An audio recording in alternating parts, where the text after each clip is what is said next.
What's up, everyone? So, there's been a lot of controversy over a particular comic book right now, and that's Steve Rogers' Captain America #1.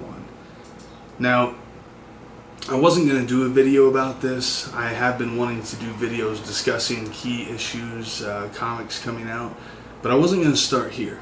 And one of the reasons is because I feel a lot of the hate going on right now is more media induced. I don't feel there's a heavy number of comic reading fans that are actually involved in the people that are coming out trying to get this, removed, trying to stop this story arc. I could be wrong, but I just feel like, to me, this is the downside of having comic characters become more popular in common forms of media. Seeing them in TV, seeing them in movies. It's awesome. I'm happy to see it, especially when the movies are done well, when the shows are true to the source material. But it brings in a lot of fans who think they know these characters, but have never picked up a book a day in their lives. Now, that's just my opinion right now. That's what I'm seeing a lot of, and I feel like if you read comics, then you know how long they've been around, you know how many stories they've gone through, and it's tough to always come up with something new, something exciting to really bring readers in and keep people entertained. Even more so now with so many people, interested only in the cartoons, the movies, the TV shows. They've got to fight to bring those readers in who are willing to spend the money for, what's really a short amount of entertainment. It doesn't take long to read these comics for the price that you pay. But you pay it because you love it, and you respect the medium, and you want it to stick around. So, I had the issue right here. Okay, I picked it up with my weekly purchase. I go in the comic shop every week. I have a local shop that I go to. I've been going to for quite a while now. I'm a regular customer, and it's a home away from home for me. I spend hours in there just talking about things going on with the employees there. And I say that because I want you to know that I am a legitimate fan. These characters right here, these are, close to me. These are my friends. When I had no friends, these were my friends. And I have no shame saying that openly now. Because of that, I defend them fiercely. So, for people to be calling out the way they are and going after the creators, the writers, for trying to do something new and exciting, it does bristle my fur. It gets my hackles up. Before I get into that, though, I want to show you something here. This is Batman and Robin Eternal Volume 1. This is a story arc that I think started last year sometime. Could have been a little bit sooner than that. Batman is my #1 go-to hero. I'm a huge fan, have been for years. But I want to show you something here. Hopefully you can see it well enough. In this page, you'll see Batman holding a gun and confirming what we assume to be an assassination that he has just been ordered to do. Now, I show you this because in comics, there's all kinds of plot twists and turnarounds, and there's all kinds of reasons for it. So, seeing the last page of an issue and assuming that that's going to dictate the way things are going to run for this entire story arc is really just jumping the gun to an extreme extent. And when I saw that, I didn't get, overly upset. I was intrigued. I was interested. I wanted to see, really, I said, this is Batman. I know Batman. There's no way that this is legitimate. There's got to be something going on here, something more behind the scenes. And that's the way comics work. You have to have faith in these characters. And sometimes it doesn't work out. Sometimes it does. But more often than not, the writers know what they're doing. They know what the fans are coming to see, and they know what's going to keep people coming and buying the books. So, have a little faith. But I read through this issue of Captain America, and I want to say Hydra is not a Nazi organization. So for all these people that are saying, well, he was created by some Jewish guys, and that's so offensive to have him part of a Nazi organization. Hydra has roots in using the Nazi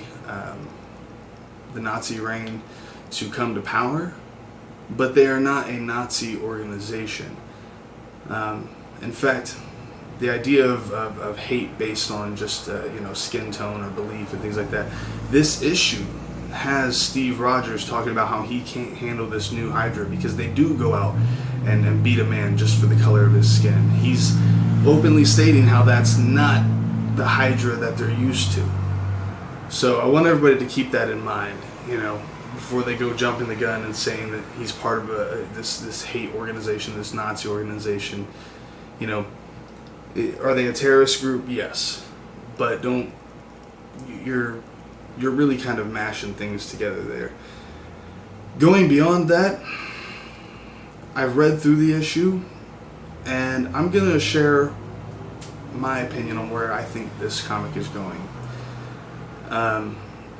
If you don't want to hear this, if you're planning on reading the story arc and you think maybe I might be right or this might spoil something for you, then by all means don't finish the video. But I'm going to explain what I think will be the direction of this comic, and I could be wrong, but maybe that'll open people up and make them more willing to accept what's going on right now and to give this a try. So the whole issue has him monologuing about what it takes to be a hero, and how certain people aren't heroes that they claim to be your heroes, and heroes are made in these moments of decision that you have to do, and it's sometimes doing the hard thing. And because of that, and because of the talk that he does about this new Hydra, and about the guy that was a Hydra member that he wanted to save, whereas others didn't care that he lived, that to me says that Cap is about to do something that he doesn't see any other way around. I think they're trying to trick you by showing that his mother has met a Hydra agent earlier in Steve's life. I don't see him as a true double agent. I don't. And I could be wrong, and I still don't discount that as an interesting story arc if that's the way they're going. But I think that he's going to use that early encounter or rendezvous to try and bring himself into the fold, and maybe even use the fact that he threw his partner out of the plane to bring him in and get him trusted. I think Steve sees that the only way that he can bring down this new form of Hydra is from the inside. He's got to put a stop to it once and for all.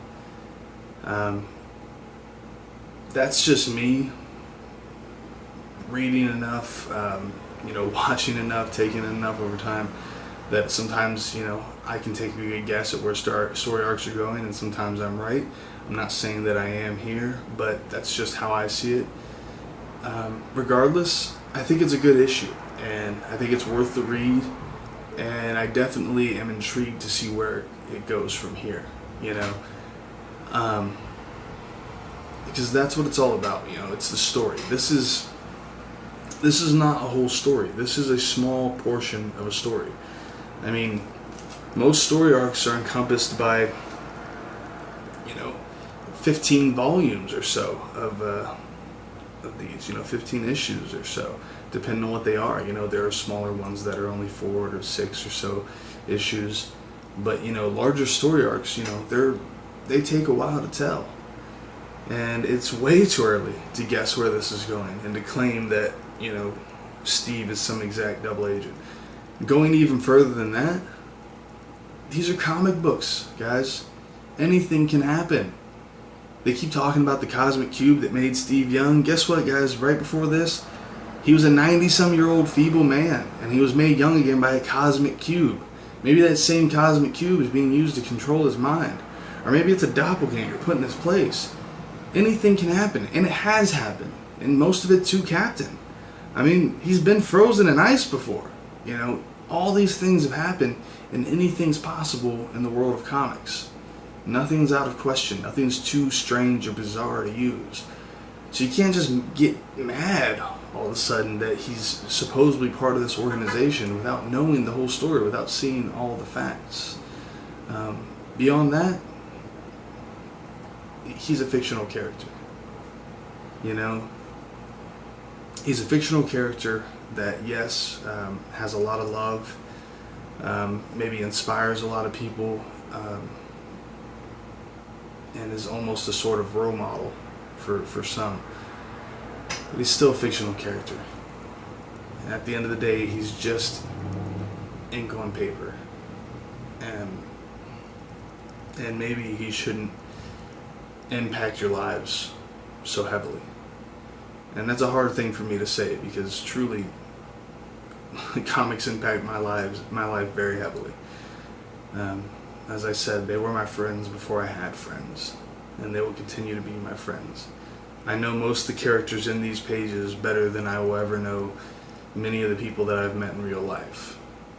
So when I look at you and I tell you that they're just drawings, and to not take it so seriously, you know, maybe stop and think about that. But that's just my opinions, and I hope that maybe this has helped, you know, people to see a different side of things, and maybe more people will be interested in actually reading the issue and continuing the story and seeing the rest of the story arc play out, you know. So if you like this, I plan on doing more in-depth comic book talks on my channel, getting into some of the newer issues coming out. DC just did their Rebirth, and I was going to talk about that, but I just want to get this one out here right now because this is just so important to me in this moment. So maybe next time I'll talk about DC Rebirth a little bit. They've only done the first issue, none of the issues for the main characters yet. Now Batman's issue drops this week. I believe Superman's issue drops this week. Marvel has recently redone a lot of their characters. They're still not very far into Iron Man, and they're starting the second Civil War, so I'll probably get into that a little bit. Black Panther #1 will be coming out. So if you guys are interested in comic books, or you already read comics, or you're thinking about getting into comics, then, you know, check back in, and maybe I'll have some opinions to help you decide where to put your money, because as I said before, they ain't cheap, but they're worth it.